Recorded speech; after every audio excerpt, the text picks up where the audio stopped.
Next article 27 പറയുന്നത് ഒരു പ്രത്യേക റിലീജിയൻ അല്ലെങ്കിൽ റിലീജിയസ് ഡിനോമിനേഷൻ മെയിൻറ്റെയിൻ ചെയ്യാൻ അല്ലെങ്കിൽ അതിൻ്റെ പ്രൊമോഷന് വേണ്ടിയിട്ട് ഒരാൾക്കാരെയും നമുക്ക് അതിന് വേണ്ടിയിട്ട് ടാക്സ് പേ ചെയ്യാൻ കമ്പൽ ചെയ്യാൻ പറ്റില്ല.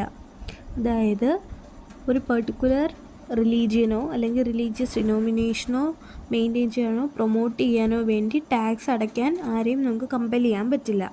മറ്റൊരു തരത്തിൽ പറഞ്ഞാൽ ഒരു പെർട്ടിക്കുലർ റിലീജിയൻ്റെ പ്രൊമോഷനോ മെയിൻ്റനൻസ് അല്ലെങ്കിൽ പ്രൊമോഷൻ ഓഫ് പെർട്ടിക്കുലർ റിലീജിയൻ അതിന് വേണ്ടിയിട്ട് നമ്മൾ ടാക്സ് കളക്ട് ചെയ്യാൻ പറ്റില്ല. എന്തിന്? പബ്ലിക് മണി സ്പെൻഡ് ചെയ്യുന്നത് ഈ ഒരു കാര്യത്തിന് വേണ്ടി ആവാൻ പാടില്ല. അതായത് ഇത്രയേ ഉള്ളൂ, സ്റ്റേറ്റിന് പബ്ലിക് മണി ടാക്സിൻ്റെ രൂപത്തിൽ കളക്ട് ചെയ്ത പബ്ലിക് മണി എന്തിന് വേണ്ടി സ്പെൻഡ് ചെയ്യാൻ പറ്റില്ല? ഒരു പെർട്ടിക്കുലർ റിലീജിയൻ്റെ പ്രൊമോഷനോ മെയിൻ്റനൻസിനോ വേണ്ടി സ്പെൻഡ് ചെയ്യാൻ പറ്റില്ല. ഈ പ്രൊവിഷൻ ടാക്സിൻ്റെ ലെവീനെ മാത്രമേ പ്രൊഹിബിറ്റ് ചെയ്യുന്നുള്ളൂ, ഫീസിൻ്റെ ലെവീനെ പ്രൊഹിബിറ്റ് ചെയ്യുന്നില്ല. ഇനി ആർട്ടിക്കിൾ 28, അതായത് സ്റ്റേറ്റ് ഫണ്ടാൽ മെയിൻറ്റെയിൻ ചെയ്യുന്ന ഏതെങ്കിലും ഒരു എഡ്യൂക്കേഷണൽ ഇൻസ്റ്റിറ്റ്യൂഷൻ, അവിടെ നമുക്ക് എന്ത് ചെയ്യാൻ പാടില്ല? ഒരു റിലീജിയസ് ഇൻസ്ട്രക്ഷനും കൊടുക്കാൻ പാടില്ല. പക്ഷേ ഈ പ്രൊവിഷൻ സ്റ്റേറ്റ് അഡ്മിനിസ്റ്റർ ചെയ്യുന്ന എഡ്യൂക്കേഷണൽ ഇൻസ്റ്റിറ്റ്യൂഷന് ആപ്ലിക്കബിൾ അല്ല. എങ്ങനെയുള്ള ആ ഒരു റിലീജിയസ് ഇൻസ്റ്റിറ്റ്യൂഷൻ ഇമ്പാർട്ട് ചെയ്തത് ഏതെങ്കിലും ഒരു എൻഡോവ്മെൻറ്റ് അല്ലെങ്കിൽ ട്രസ്റ്റാണ്. അങ്ങനെ എസ്റ്റാബ്ലിഷ് ചെയ്ത ഇൻസ്റ്റിറ്റ്യൂഷൻസിലാണെങ്കിൽ എന്ത് ചെയ്യാം? റിലീജിയസ് ഇൻസ്ട്രക്ഷൻ കൊടുക്കാം. അതിന് പ്രൊഹിബിഷനൊന്നുമില്ല. അതായത് ഹോളി സ്റ്റേറ്റ് ഫണ്ടാൽ മെയിൻറ്റെയിൻ ചെയ്യപ്പെടുന്ന ഒരു എഡ്യൂക്കേഷണൽ ഇൻസ്റ്റിറ്റ്യൂഷനിലും നമുക്ക് റിലീജിയസ് ഇൻസ്ട്രക്ഷൻ കൊടുക്കാൻ പറ്റില്ല. പക്ഷേ അതിൻ്റെ ഒരു എക്സെപ്ഷനാണ് ഏതെങ്കിലും ഒരു എൻഡോവ്മെൻറ്റ് അല്ലെങ്കിൽ ട്രസ്റ്റ്, ആ ട്രസ്റ്റ് വഴി എസ്റ്റാബ്ലിഷ് ചെയ്തിട്ടുള്ള ഇൻസ്റ്റിറ്റ്യൂഷൻ, എഡ്യൂക്കേഷണൽ ഇൻസ്റ്റിറ്റ്യൂഷനിൽ ഇത് ബാധകമല്ല. അങ്ങനെയുള്ള എൻഡോവ്മെൻറ്റ് അല്ലെങ്കിൽ ട്രസ്റ്റിന് ഇങ്ങനെയുള്ള റിലീജിയസ് ഇൻസ്റ്റിറ്റ്യൂഷൻസ് ഇമ്പാർട്ട് ചെയ്യേണ്ടത് ആവശ്യം ഉള്ളതാണ്. സോ ഇങ്ങനെയുള്ള ഇൻസ്റ്റിറ്റ്യൂഷനിൽ എന്ത് ചെയ്യാൻ പറ്റും? റിലീജിയസ് ഇൻസ്ട്രക്ഷൻ കൊടുക്കാം. കാരണം അവിടെ അങ്ങനെയുള്ള റിലീജിയസ് ഇൻസ്റ്റിറ്റ്യൂഷൻ്റെ റിലീജിയസ് ഇൻസ്ട്രക്ഷൻ കൊടുക്കേണ്ടത് നെസസറിയാണ്. ഇനി ആർട്ടിക്കിൾ 29 പറയുന്നത്, അതായത് ഏതെങ്കിലും ഇന്ത്യയുടെ ടെറിട്ടറി അല്ലെങ്കിൽ അതിൻ്റെ ഒരു പാർട്ട്, അവിടെയുള്ള സിറ്റിസൺസിന് അവരുടെ ഡിസ്റ്റിങ്ക്റ്റ് ആയിട്ട് ലാംഗ്വേജ് ഉണ്ട്, ഒരു സെപ്പറേറ്റ് ഡിഫറെൻറ്റ് ലാംഗ്വേജ് ഉണ്ട്, അല്ലെങ്കിൽ ഡിഫറെൻറ്റ് സ്ക്രിപ്റ്റ് ഉണ്ട്, അല്ലെങ്കിൽ കൾച്ചറുണ്ട്. അവരുടേതായിട്ടുള്ള കൾച്ചർ അല്ലെങ്കിൽ സ്ക്രിപ്റ്റ് അല്ലെങ്കിൽ ലാംഗ്വേജ്, അങ്ങനെ ഡിസ്റ്റിങ്ക്റ്റായ ലാംഗ്വേജ്, സ്ക്രിപ്റ്റ് അല്ലെങ്കിൽ കൾച്ചർ ഉള്ള ഏതെങ്കിലും ഇന്ത്യയിലെ ഒരു ടെറിട്ടറി അല്ലെങ്കിൽ അതിൻ്റെ ഒരു പാർട്ട്, അവിടെ താമസിക്കുന്ന ആൾക്കാരുടെ ഏതൊരു സെക്ഷനും എന്ത് ചെയ്യാൻ പറ്റും? ഇതെല്ലാം അവരുടെ ഈ പറയുന്ന ലാംഗ്വേജ്, സ്ക്രിപ്റ്റ്, കൾച്ചർ ഇതെല്ലാം കൺസേർവ് ചെയ്യാനുള്ള റൈറ്റ് ഉണ്ട്, അതിനുള്ളൊരു അവകാശം അവർക്കുണ്ട്. ഒരു എഡ്യൂക്കേഷണൽ ഇൻസ്റ്റിറ്റ്യൂഷൻ മെയിൻറ്റെയിൻ ബൈ സ്റ്റേറ്റിലും അല്ലെങ്കിൽ സ്റ്റേറ്റ് ഫണ്ടിൽ നിന്ന് എയ്ഡഡ് ആയിട്ടുള്ള, അതായത് സ്റ്റേറ്റ് ഫണ്ടിൽ നിന്ന് ഒരു സപ്പോർട്ട് കിട്ടുന്ന അല്ലെങ്കിൽ സ്റ്റേറ്റ് മെയിൻറ്റെയിൻ ചെയ്യുന്ന എഡ്യൂക്കേഷണൽ ഇൻസ്റ്റിറ്റ്യൂഷനിലും അഡ്മിഷൻ ഇവർക്ക് ഒരു സിറ്റിസണിനും നമുക്ക് ഡിനൈ ചെയ്യാൻ പറ്റില്ല. എന്തിൻ്റെ പേരിൽ? റിലീജിയൻ, റേസ്, കാസ്റ്റ്, ലാംഗ്വേജ് അല്ലെങ്കിൽ ഈ പറഞ്ഞ ഏതെങ്കിലും. കാരണം ഒരു ഡിസ്ക്രിമിനേഷൻ അവർക്ക് നമ്മൾ നടത്താൻ പാടില്ല. അതായത് ഈ ഇന്ന കാരണം, അതായത് ഈ റിലീജിയൻ, റേസ്, കാസ്റ്റ്, ലാംഗ്വേജ് ഈ പറഞ്ഞ ഏതെങ്കിലും ഒരു ഗ്രൗണ്ട്സിൽ സ്റ്റേറ്റ് ഫണ്ട്സ് വെച്ച് എയ്ഡഡ് ആയിട്ടുള്ള എഡ്യൂക്കേഷണൽ ഇൻസ്റ്റിറ്റ്യൂഷൻ അല്ലെങ്കിൽ സ്റ്റേറ്റ് മെയിൻറ്റെയിൻ ചെയ്തു വരുന്ന എഡ്യൂക്കേഷണൽ ഇൻസ്റ്റിറ്റ്യൂഷൻ, ഇവിടേക്കൊന്നും ഒരു സിറ്റിസണും ഈ പറഞ്ഞ ഗ്രൗണ്ട്സിൻ്റെ അടിസ്ഥാനത്തിൽ നമുക്ക് അഡ്മിഷൻ ഡിനൈ ചെയ്യാൻ തടസ്സപ്പെടുത്താൻ പറ്റില്ല. നെക്സ്റ്റ് ആർട്ടിക്കിൾ 30 പറയുന്നത് എഡ്യൂക്കേഷണൽ ഇൻസ്റ്റിറ്റ്യൂഷൻ എസ്റ്റാബ്ലിഷ് ചെയ്യാനും അഡ്മിനിസ്റ്റർ ചെയ്യാനും ഉള്ള മൈനോറിറ്റീസിൻ്റെ റൈറ്റ്. മൈനോറിറ്റീസിനും എന്തുണ്ട്? റൈറ്റ് ഉണ്ട് എഡ്യൂക്കേഷണൽ ഇൻസ്റ്റിറ്റ്യൂഷൻ എസ്റ്റാബ്ലിഷ് ചെയ്യാനും അത് അഡ്മിനിസ്റ്റർ ചെയ്യാനും. ഇതിനെ പറ്റിയിട്ടാണ് ആർട്ടിക്കിൾ 30 പറയുന്നത്. ആർട്ടിക്കിൾ 30 സബ്സെക്ഷൻ 1 പറയുന്നു, എല്ലാ മൈനോറിറ്റീസും, റിലീജിയൻ്റെ കേസിലായാലും ലാംഗ്വേജിൻ്റെ കേസിലായാലും ഉള്ള മൈനോറിറ്റി കമ്മ്യൂണിറ്റിക്കും എന്തിനുള്ള റൈറ്റ് ഉണ്ട്? അവരുടെ ചോയ്സിലുള്ള എഡ്യൂക്കേഷണൽ ഇൻസ്റ്റിറ്റ്യൂഷൻ എസ്റ്റാബ്ലിഷ് ചെയ്യാനോ അഡ്മിനിസ്റ്റർ ചെയ്യാനോ ഉള്ള റൈറ്റ് അവർക്കുണ്ട്. ഇനി ആർട്ടിക്കിൾ 30 സെക്ഷൻ 1A പറയുന്നു, നമ്മൾ ക്ലോസ് 1 പറഞ്ഞ ആർട്ടിക്കിൾ 30 ക്ലോസ് 1 പറഞ്ഞ ആർട്ടിക്കിൾ 30 ക്ലോസ് 1 നമ്മൾ പറഞ്ഞിട്ടുള്ള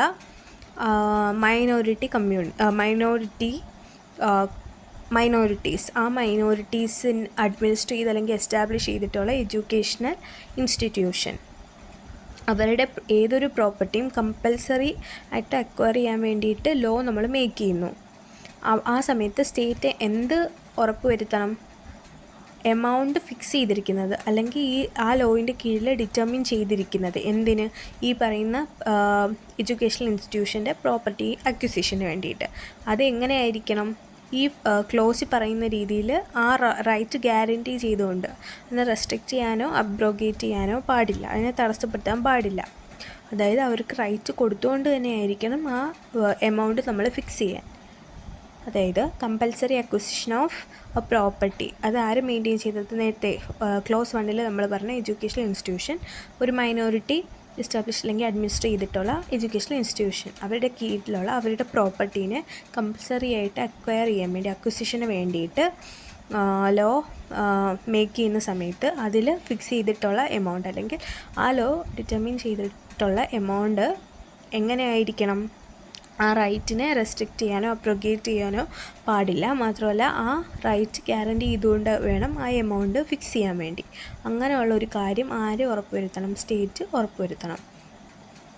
ഇനി article 30 close 2 article 30 close 1 30 close 1 നമ്മൾ പറഞ്ഞു. ഇനി ആർട്ടിക്കിൾ 30 ക്ലോസ് 2 പറയുന്നത് സ്റ്റേറ്റ് എന്ത് ഡിസ്ക്രിമിനേറ്റ് ചെയ്യാൻ പാടില്ല? ഒരു എഡ്യൂക്കേഷണൽ ഇൻസ്റ്റിറ്റ്യൂഷനെയും എന്തിൻ്റെ ബേസിസിൽ മൈനോറിറ്റി മാനേജ്മെൻറ്റ് മൈനോറിറ്റി ആണെന്നുള്ള കാരണം കൊണ്ട് ബേസ്ഡ് ഓൺ റിലീജിയൻ അല്ലെങ്കിൽ ലാംഗ്വേജ്, ഏത് ലാംഗ്വേജിൻ്റെ കേസിലായാലും റിലീജിയൻ്റെ കേസിലായാലും മൈനോറിറ്റിയാണ് അത് മാനേജ് ചെയ്യുന്നതെന്നുള്ള ഒരു അടിസ്ഥാനത്തിൽ നമ്മൾ ഒരു എഡ്യൂക്കേഷണൽ ഇൻസ്റ്റിറ്റ്യൂഷനെയും ഡിസ്ക്രിമിനേറ്റ് ചെയ്യാൻ പാടില്ല. എന്തിന്? ആ എഡ്യൂക്കേഷണൽ ഇൻസ്റ്റിറ്റ്യൂഷന് എയ്ഡ് ഗ്രാൻഡ് ചെയ്യാൻ വേണ്ടിയിട്ട്, അവർക്ക് സപ്പോർട്ട് ഗ്രാൻഡ് ചെയ്യാൻ വേണ്ടിയിട്ട് സ്റ്റേറ്റ് ഇങ്ങനെ ഒരു ഡിസ്ക്രിമിനേഷൻ വരുത്താൻ പാടില്ല. അതായത് സ്റ്റേറ്റ് എന്ത് ചെയ്യണം? ഇപ്പം എഡ്യൂക്കേഷണൽ ഇൻസ്റ്റിറ്റ്യൂഷൻ ലാംഗ്വേജ് അല്ലെങ്കിൽ റിലീജിയൻ്റെ ബേസിസിൽ ആ മൈനോറിറ്റിയാണ് അതിൻ്റെ മാനേജ്മെൻറ്റ് കൺട്രോൾ ചെയ്യുന്നത് അല്ലെങ്കിൽ അത് മാനേജ് ചെയ്യുന്നതെന്നുണ്ടെങ്കിലും അവർക്ക് എന്ത് ചെയ്യാൻ പറ്റും? സ്റ്റേറ്റിന് അവർക്ക് എയ്ഡ് ഗ്രാൻഡ് ചെയ്യാൻ പറ്റും, എയ്ഡഡ് ആക്കാൻ പറ്റും. ആർട്ടിക്കിൾ 32 എന്ത് പറയുന്നു? കോൺസ്റ്റിറ്റ്യൂഷണൽ റെമഡീസിന് ഉള്ള റൈറ്റ് പറയുന്നു. ആർട്ടിക്കിൾ 32 ക്ലോസ് 1 കോൺസ്റ്റിറ്റ്യൂഷണൽ റെമഡീസിനുള്ള റൈറ്റ് എന്ന് പറയുമ്പം ഒരു റൈറ്റ് ഇവിടെ ഗ്യാരൻറ്റീഡാണ്. എന്ത്? സുപ്രീം കോർട്ട് അപ്രോപ്രിയേറ്റ് പ്രൊസീഡിങ്സ് വഴി സുപ്രീം കോർട്ട് മൂവ് ചെയ്യാൻ നമുക്ക് ഉള്ള റൈറ്റ് ഗ്യാരൻറ്റീഡാണ്. എന്തിനു വേണ്ടി? ഈ പറയുന്ന റൈറ്റ്സൊക്കെ കൺഫർ ചെയ്യുന്ന ഈ പാർട്ടിൽ പറയുന്ന റൈറ്റ്സ് അതിൻ്റെ എൻഫോഴ്സ്മെൻറ്റിന് വേണ്ടി, അതായത് റൈറ്റ്സ് എല്ലാം എൻഫോഴ്സ് ചെയ്യാൻ വേണ്ടിയിട്ട് ആവശ്യമാണെന്നെങ്കിൽ സുപ്രീം കോർട്ടിനെ നമുക്ക് എന്ത് ചെയ്യാൻ പറ്റും? മൂവ് ചെയ്യാനുള്ള റൈറ്റ് ഉണ്ട്. ആ ഒരു റൈറ്റ് ഗ്യാരൻറ്റീഡാണ്. എങ്ങനെ? അപ്രോപ്രിയേറ്റ് പ്രൊസീഡിങ്സ് നടത്തിക്കൊണ്ട്, അതായത് ലീഗലി തന്നെ നിന്നുകൊണ്ട്, ലീഗൽ ആംബിറ്റ് നിന്നുകൊണ്ട് തന്നെ എന്ത് ചെയ്യാൻ പറ്റും? സുപ്രീം കോർട്ട് മൂവ് ചെയ്യണമെങ്കിൽ അതിനുള്ള റൈറ്റ് ഗ്യാരൻറ്റീഡാണ്. എന്തിനു വേണ്ടി? റൈറ്റ്സൊക്കെ കൺഫർ ചെയ്യാൻ വേണ്ടി. ഇപ്പോൾ റൈറ്റ്സ് കൺഫർ ചെയ്യാൻ എന്തെങ്കിലും അതിൻ്റെ എൻഫോഴ്സ്മെൻറ്റിന് എന്തെങ്കിലും ഹിൻഡ്രൻസ് വരുവാണെങ്കിൽ അത് അവോയ്ഡ് ചെയ്യാൻ, ആ ഒബ്സ്റ്റക്കിൾസ് മാറ്റാൻ വേണ്ടി വേണമെങ്കിൽ നമുക്ക് സുപ്രീം കോർട്ട് മൂവ് ചെയ്യാൻ പറ്റും. അതിൻ്റെ ഉള്ള റൈറ്റ് ഗ്യാരൻറ്റീഡാണ്. ഇനി ആർട്ടിക്കിൾ 32 ക്ലോസ് 2 പറയുന്നു സുപ്രീം കോർട്ടിന് പവറുണ്ട്. എന്തിനു വേണ്ടിയിട്ട്? ഡയറക്ഷൻസ്, ഓർഡേഴ്സ് അല്ലെങ്കിൽ റിട്ട് ഇതെല്ലാം ഇഷ്യൂ ചെയ്യാനുള്ള പവർ സുപ്രീം കോർട്ടിനുണ്ട്. എങ്ങനെയുള്ള റിട്ട്സും ഇതിൽ ഇൻക്ലൂഡഡ് ആണ്. Habeas corpus, mandamus, prohibition, quo warranto, certiorari ഇങ്ങനെയുള്ള റിട്ട്സും ഇതിൽ ഇൻക്ലൂഡഡ് ആണ്. ഇങ്ങനെയുള്ള റിട്ട്സ് അല്ലെങ്കിൽ ഡയറക്ഷൻസ്, ഓർഡേഴ്സ് ഇതെല്ലാം ഇഷ്യൂ ചെയ്യാനുള്ള പവർ സുപ്രീം കോർട്ടിനുണ്ട്. ഏതാണോ അപ്രോപ്രിയേറ്റ് അങ്ങനെ ആയിട്ടുള്ള ഡയറക്ഷൻസ്, ഓർഡേഴ്സ്, റിട്ടൊക്കെ ഇഷ്യൂ ചെയ്യാനുള്ള പവർ സുപ്രീം കോർട്ടിനുണ്ട്. എന്തിനു വേണ്ടിയിട്ട്? ഈ പാർട്ടി പറയുന്ന റൈറ്റ്സൊക്കെ കൺഫർ ചെയ്യാൻ വേണ്ടിയിട്ട്, അതിൻ്റെ എൻഫോഴ്സ്മെൻറ്റിന് വേണ്ടിയിട്ട് സുപ്രീം കോർട്ടിന് വേണമെങ്കിൽ കുറേ ഓർഡേഴ്സ്, ഡയറക്ഷൻസും റിട്ട്സൊക്കെ കൊടുക്കാം. അപ്പം ഇനി തേർഡ് ക്ലോസ് 3 ആർട്ടിക്കിൾ 32 ക്ലോസ് 3 പറയുന്നത് ക്ലോസ് 1 2 പറഞ്ഞിട്ടുള്ള സുപ്രീം കോർട്ടിന് ഉള്ള പവേഴ്സ് അതിന് പ്രിജുഡൈസ് ഇല്ലാതെ അത് മാറ്റിവെച്ചാൽ പാർലമെൻറ്റിന് ലീഗലി എന്ത് ചെയ്യാനുള്ള പവറുണ്ട്? മറ്റ് കോർട്സിനെ അവരുടെ ജൂറിസ്ഡിക്ഷനിൽ നിന്നുകൊണ്ട് തന്നെ അവരുടെ അവരുടേതായിട്ടുള്ള ജൂറിസ്ഡിക്ഷൻ്റെ ലോക്കൽ ലിമിറ്റിൽ നിന്നുകൊണ്ട് തന്നെ മറ്റ് കോർട്ടിനെയും എക്സസൈസ് ചെയ്യാനുള്ള അതിൻ്റെ ജൂറിസ്ഡിക്ഷൻ എക്സസൈസ് ചെയ്യാനുള്ള പവർ ആർക്കുണ്ട്? സുപ്രീം കോർട്ടിനുണ്ട്. എല്ലാ പവേഴ്സും അല്ലെങ്കിൽ ഏതെങ്കിലുമൊക്കെ പവേഴ്സ് സുപ്രീം കോർട്ടിന് എന്ത് ചെയ്യാം? എക്സസൈസ് ചെയ്യാൻ പറ്റും മറ്റ് കോർട്ട്സിൽ. അപ്പോൾ ഇത്രയേ ഉള്ളൂ. 1ലും 2ലും പറയുന്ന കാര്യങ്ങൾക്ക് പ്രിജുഡൈസ് കൊടുക്കാതെ അത് മാറ്റി നിർത്തിയിട്ട് പാർലമെൻറ്റിന് എന്ത് ചെയ്യാൻ പറ്റും? ലീഗലി മറ്റ് കോർട്ട്സിനെയും എംപവർ ചെയ്യാൻ പറ്റും. എന്തിനു വേണ്ടിയിട്ട്? അതിൻ്റെ എല്ലാ പവേഴ്സും അല്ലെങ്കിൽ ഏതെങ്കിലും പവേഴ്സൊക്കെ സുപ്രീം കോർട്ടിന് എക്സസൈസബിൾ ആയിട്ടുള്ള എല്ലാ പവേഴ്സും അല്ലെങ്കിൽ ഏതെങ്കിലുമൊക്കെ പവേഴ്സ് അവരുടെ ജൂറിസ്ഡിക്ഷനിൽ നിന്നുകൊണ്ട് എക്സസൈസ് ചെയ്യാൻ മറ്റ് കോർട്ടിനെ ആർക്ക് എംപവർ ചെയ്യാൻ പറ്റും? പാർലമെൻറ്റിന് അതിനുള്ള പവറുണ്ട്. സോ ഇത്രയേ ഉള്ളൂ. സുപ്രീം കോർട്ടിന് എക്സസൈസബിൾ ആയിട്ടുള്ള പവേഴ്സ്, എല്ലാ പവേഴ്സും അല്ലെങ്കിൽ ഏതെങ്കിലുമൊക്കെ പവേഴ്സ് അതിൻ്റെ ജൂറിസ്ഡിക്ഷൻ, അതിൻ്റെ ലോക്കൽ ലിമിറ്റ്സിൻ്റെ ജൂറിസ്ഡിക്ഷനിൽ നിന്നുകൊണ്ട് എന്ത് ചെയ്യാൻ പറ്റും? അത് എക്സസൈസ് ചെയ്യാൻ വേണ്ടിയിട്ട് ആരെ എംപവർ ചെയ്യാൻ പറ്റും? പാർലമെൻറ്റിനും മറ്റ് കോർട്ട്സിന് വേണമെങ്കിലും എംപവർ ചെയ്യാൻ പറ്റും. ഇനി ക്ലോസ് 4 പറയുന്നത് ഈ ആർട്ടിക്കിളിൽ ഗ്യാരണ്ടി ചെയ്യുന്ന റൈറ്റ് സസ്പെൻഡ് ചെയ്യാൻ പറ്റില്ല കോൺസ്റ്റിറ്റ്യൂഷനിൽ പ്രൊവൈഡഡ് അല്ല എന്നുണ്ടെങ്കിൽ. അതായത് ഇത്രയേ ഉള്ളൂ. കോൺസ്റ്റിറ്റ്യൂഷനിൽ പറയുവാണ് ഈ പറയുന്ന റൈറ്റ്, ഈ ആർട്ടിക്കിൾ പറയുന്ന റൈറ്റ് സസ്പെൻഡ് ചെയ്യാമെന്ന് കോൺസ്റ്റിറ്റ്യൂഷനിൽ പറയുന്ന വരയ്ക്കും എന്ത് ചെയ്യാൻ പറ്റില്ല? ഈ റൈറ്റ് ഗ്യാരണ്ടി ചെയ്തിരിക്കുന്നു, ഈ ആർട്ടിക്കിൾ ഗ്യാരണ്ടി ചെയ്തിരിക്കുന്ന ഈ റൈറ്റ് സസ്പെൻഡ് ചെയ്യാൻ പറ്റില്ല. അതായത് ഇത്രയേ ഉള്ളൂ. ഈ റൈറ്റ് നമുക്ക് എന്ത് ചെയ്യാൻ പറ്റില്ല? കോൺസ്റ്റിറ്റ്യൂഷണൽ റെമഡീസിൻ്റെ റൈറ്റ് ഉണ്ടല്ലോ, ഇത് ആർട്ടിക്കിളിൽ എന്താണ്? ഈ ആർട്ടിക്കിൾ 32 ക്ലോസ് 4 എന്താണ്? ഗ്യാരണ്ടീഡ് ആണ്.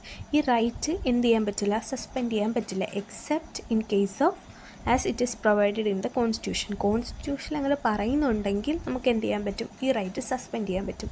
പക്ഷേ ഇതുവരെ പറഞ്ഞിട്ടില്ല എന്നുണ്ടെങ്കിൽ അത് നമുക്ക് എന്ത് ചെയ്യാൻ പറ്റില്ല? സസ്പെൻഡ് ചെയ്യാൻ പറ്റില്ല. ഇനി വേണമെങ്കിൽ അമെൻമെൻറ്റ്സ് ഒക്കെ കൊണ്ടുവന്നിട്ട് എന്ത് ചെയ്യാൻ പറ്റും? ഒരു ക്ലോസ് കൊടുക്കാം, വേണമെങ്കിൽ ഇത് സസ്പെൻഡ് ചെയ്യാം. അങ്ങനെ പറയുന്ന വരിക്കും നമുക്ക് എന്ത് ചെയ്യാൻ പറ്റില്ല? ഈ പറയുന്ന റൈറ്റ്സ് നമുക്ക് എന്ത് ചെയ്യാൻ പറ്റില്ല? സസ്പെൻഡ് ചെയ്യാൻ പറ്റില്ല.